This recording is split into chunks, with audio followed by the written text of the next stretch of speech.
O Senhor esteja convosco. Ele está no meio de nós. Proclamação do Evangelho de Jesus Cristo segundo Marcos. Glória a vós, Senhor. Naquele tempo disse Jesus a seus discípulos: Cuidado, ficai atentos, porque não sabeis quando chegará o momento. É como um homem que, ao partir para o estrangeiro, deixou sua casa sob a responsabilidade de seus empregados, distribuindo a cada um sua tarefa, e mandou o porteiro ficar vigiando. Vigiai, portanto, porque não sabeis quando o dono da casa vem, à tarde, à meia-noite, de madrugada ou ao amanhecer, para que não suceda que, vindo de repente, ele vos encontre dormindo. O que vos digo, digo a todos: vigiai. Palavra da salvação. Glória a vós, Senhor. Nós falamos no Santo Evangelho que disseram nossos pecados.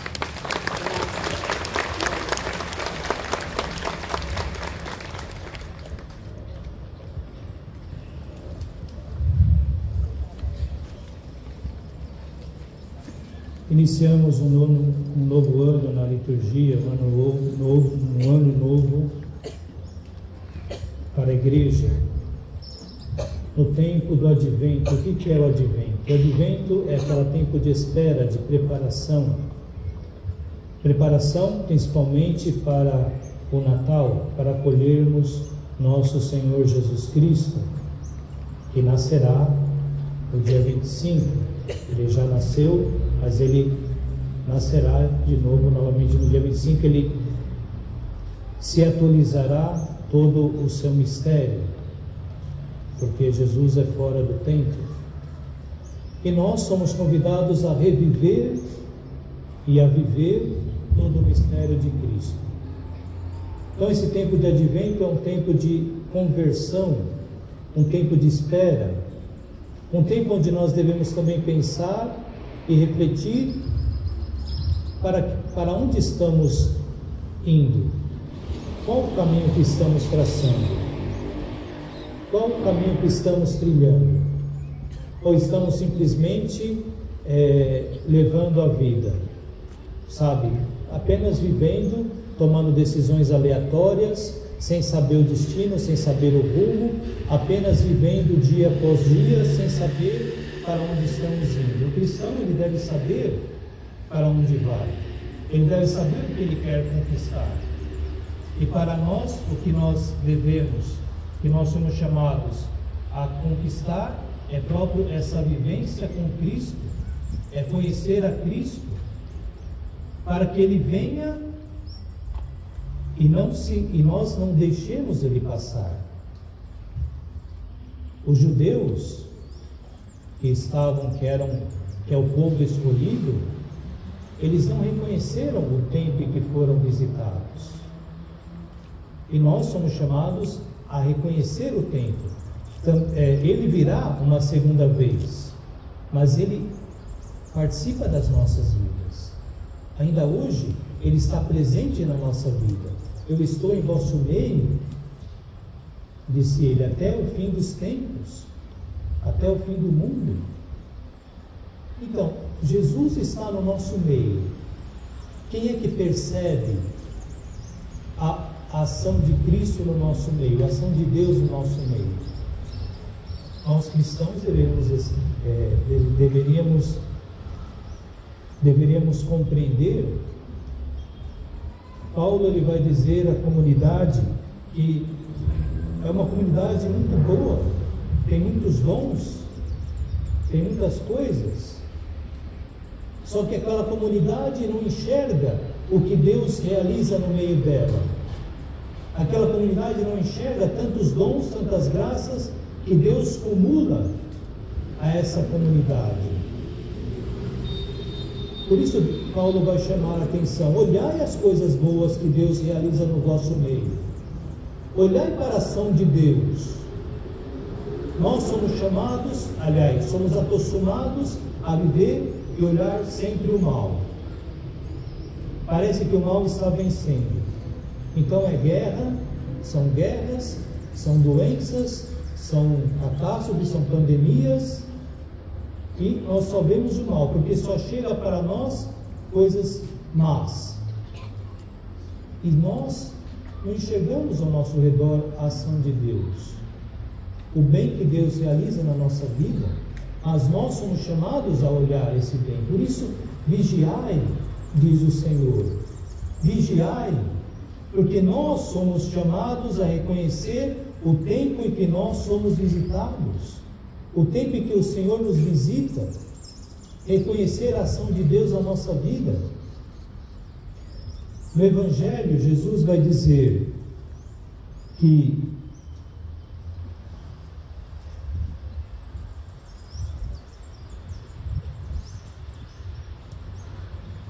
cuidados, ficai atentos, porque não sabeis quando chegará o momento. E é como um homem que, ao partir do estrangeiro, deixa a sua casa sob a responsabilidade de seus empregados, distribuindo a cada um a sua tarefa. Então, primeira coisa, Jesus fala, estai atentos, cuidados. Não é que devemos viver com medo de castigo, com medo de Deus, mas devemos viver a nossa vida sabendo que o Senhor virá. Não criar raízes aqui nessa terra, raízes aqui, achando que nós somos eternos, que permaneceremos aqui eternamente. Nós estamos aqui para irmos para o Pai. E aquele dia chegará. Então, estai vigilantes, estais atentos com a vossa vida. Porque é a nossa vida que vai ter nas nossas escolhas que determinará o nosso destino. Porque nós seremos julgados segundo as nossas escolhas, segundo as nossas atitudes, segundo a nossa vivência. E Deus, é claro, Ele vai julgar também com misericórdia, mas vai julgar com justiça.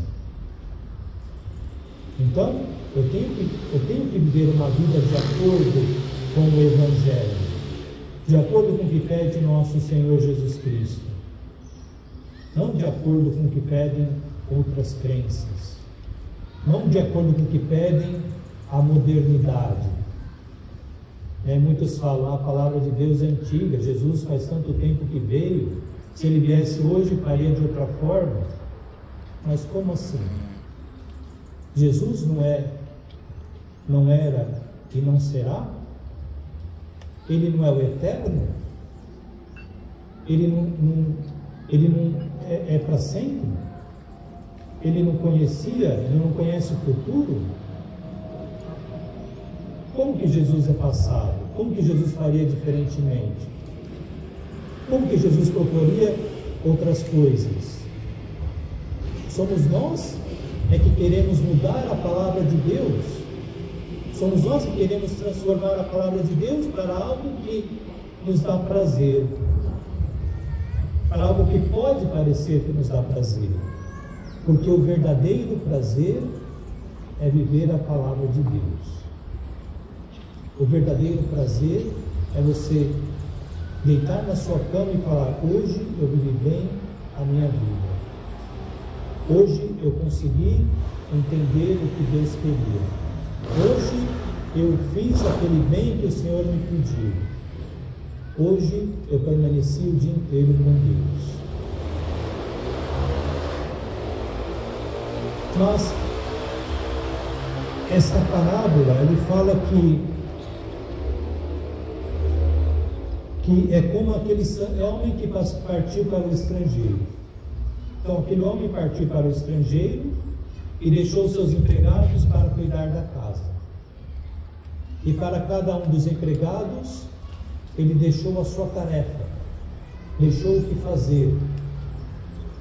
Quer dizer, nós temos algo a fazer, algo a realizar. Não é só realizar aquilo que eu quero para esta vida. Também posso colocar isso, mas dentro do que eu me realizo, eu devo me realizar na vontade de Deus. Eu vim para este mundo para cumprir a vontade de Deus, para conhecer a Ele, para servir a Ele, e eu me realizo nisso. E qual que é a tarefa? Quer dizer, nós não devemos ficar simplesmente esperando o Senhor Jesus vir, voltar, regressar. Devemos também fazer a nossa parte, mas fazer a nossa parte para Deus.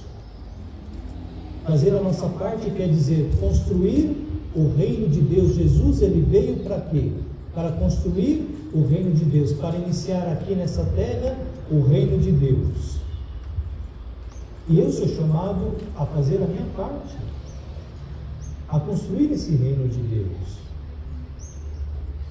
E quantos de nós está preocupado em ajudar o reino de Deus? Quantos de nós tem essa consciência de que nós estamos aqui para cumprir uma missão de Deus? Às vezes até passa pela cabeça, mas nós estamos empenhados o quê? Em pagar as contas, em estudar, em formar uma família, em realizar a nossa vida aqui, em ser alguém importante nessa vida. Mas para Deus, essa vida aqui vai permanecer aqui. E o que nós estamos fazendo para Deus? O que nós estamos fazendo? Porque o Senhor voltará e vai pedir contas. O que você fez? Ele partiu para o estrangeiro, mas vai voltar. Quando ele voltar, o que eu vou dizer? Quer dizer, ele nos deixou os sacramentos, a Eucaristia, nos deixou o batismo, nos deixou a confissão, nos deixou tantas graças. Eu vou falar para ele o quê? Senhor, o Senhor me deu a Eucaristia, o Senhor se deu para mim na Eucaristia, o Senhor me deu a possibilidade de me confessar, me deu a possibilidade de me reconciliar contigo, de fazer tanto bem, mas isso tudo não valeu para nada. Isso tudo é uma coisa secundária para a minha vida. Será que Deus vai se alegrar com isso? Quer dizer, Ele nos dá tudo para que nós possamos viver bem, e nós o que fazemos com esse tudo que Ele nos dá? Com essa graça que Ele nos concede. Muitas vezes, como eu disse, nós nem percebemos. Nós nem percebemos a graça de Deus. Às vezes nos livra de um acidente e nós achamos que é por acaso. Nós nem lembramos de Deus. Achamos que é tudo devido.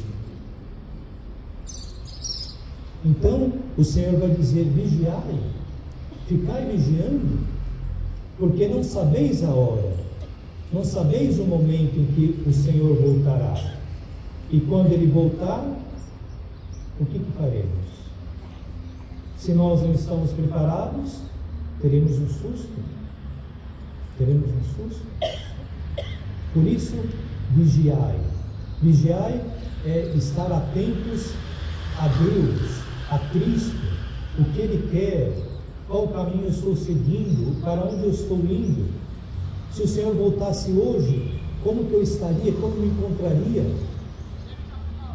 Estaria bem ou estaria numa enrascada? Como eu estaria? Então o Senhor nos chama a isso, a vigiar, a orar. E na primeira leitura nós vemos que é interessante, o profeta Daniel, ele cobra de Deus. Ele vai falar: mas Deus, como é que o Senhor deixou o nosso coração endurecido? Como é que o Senhor deixou nós vivermos tanto tempo no pecado? Como é que o Senhor deixou nós chegarmos a esse ponto? Daniel estava vivendo num momento em que teve a destruição de Jerusalém, eles foram deportados. Então ele vai falar: como é que o Senhor deixou tudo isso? Como é que permites tantas essas coisas? É o que muitas vezes nós falamos, né?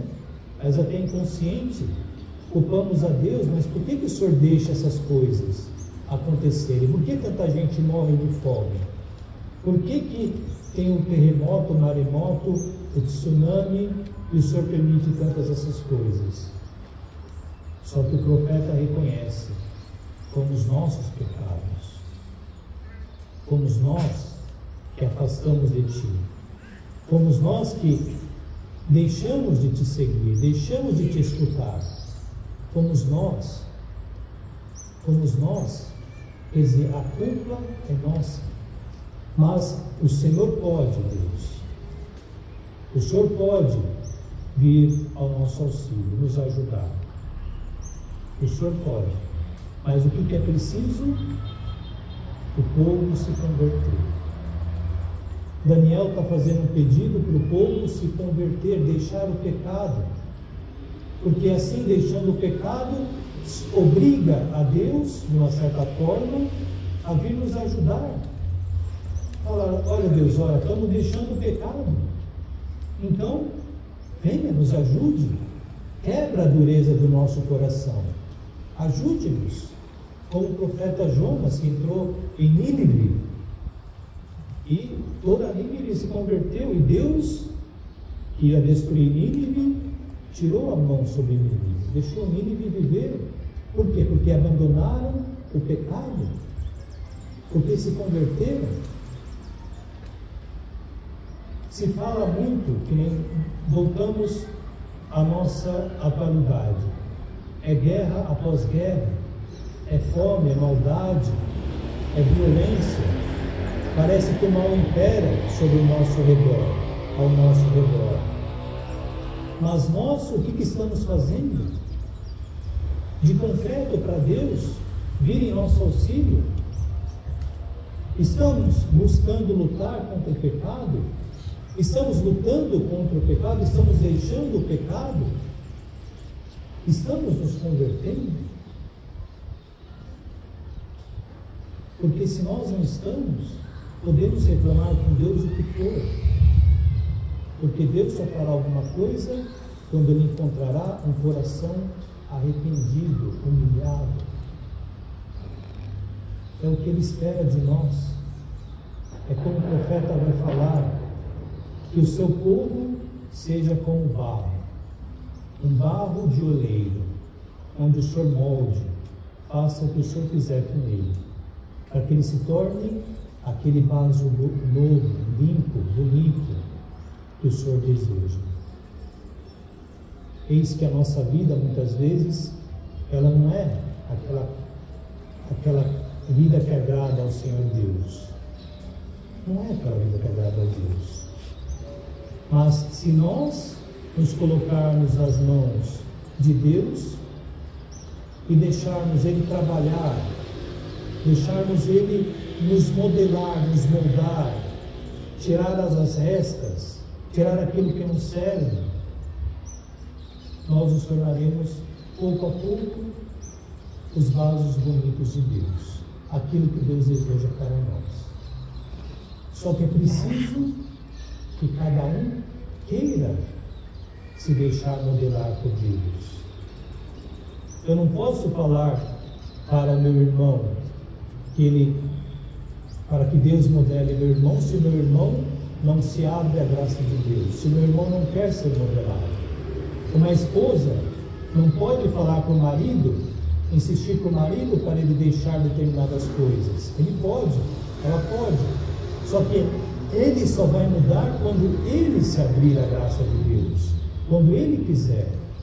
Então eu devo mudar, eu devo aceitar, eu devo compreender o que Deus quer que eu mude na minha vida e se deixar modelar por Deus. Eu devo fazer. Eu fazendo, o meu irmão, a minha irmã, poderá também ser atingida pela graça de Deus e poderá também ela tomar a decisão de transformar a sua vida, de deixar Deus modelar a sua vida. Eis que o Senhor nos pede, nos convida à vigilância, a vigiar, Nós devemos vigiar, porque nós não estamos aqui para ser grandes, nós já somos grandes, somos filhos de Deus. E sendo filho de Deus, nós estamos aqui esperando o retorno e o regresso de nosso Senhor Jesus Cristo, que virá. Esta é uma certeza, Jesus virá. Que nós possamos estar vigilantes e preparando cada dia para aquele dia glorioso que o Senhor virá. Para o cristão, é claro, a morte sempre assusta, porque é uma coisa que nós não conhecemos, nunca passamos pela morte. Não podemos estudar o que acontece na hora, no momento da morte, mas nós temos a certeza da palavra de Deus de que é uma passagem para uma nova vida, uma vida eterna, a vida que o Senhor Deus desejou para nós desde sempre, porque Deus não desejou essa vida aqui para nós, uma vida de pecado, uma vida de suor, de sacrifício, de tantas dores. Ele desejou outra vida. Foi o pecado, foi as nossas escolhas que nos fizeram ter essa vida. Que possamos vigiar, que possamos nos preparar para o Natal, que possamos valorizar aquilo que é de fato grande na nossa vida. E o que é grande? A família. No Natal não importa o quanto você vai gastar, o importante é ficar em família, o importante é valorizar a família que está se perdendo, que estão corrompendo, que estão destruindo, e nós perdemos os valores daquilo que de fato é importante, a família, a vida, que nós possamos lutar para isso. E que o Senhor possa nos ajudar a abrir o nosso coração. Vigiando, nós nos colocamos nas mãos do Senhor, procurando abrir o nosso coração para que Ele possa nos modelar e nos fazer que a nossa vida seja aquela vida nova, aquele vaso novo que o Senhor Deus desejou desde sempre para nós.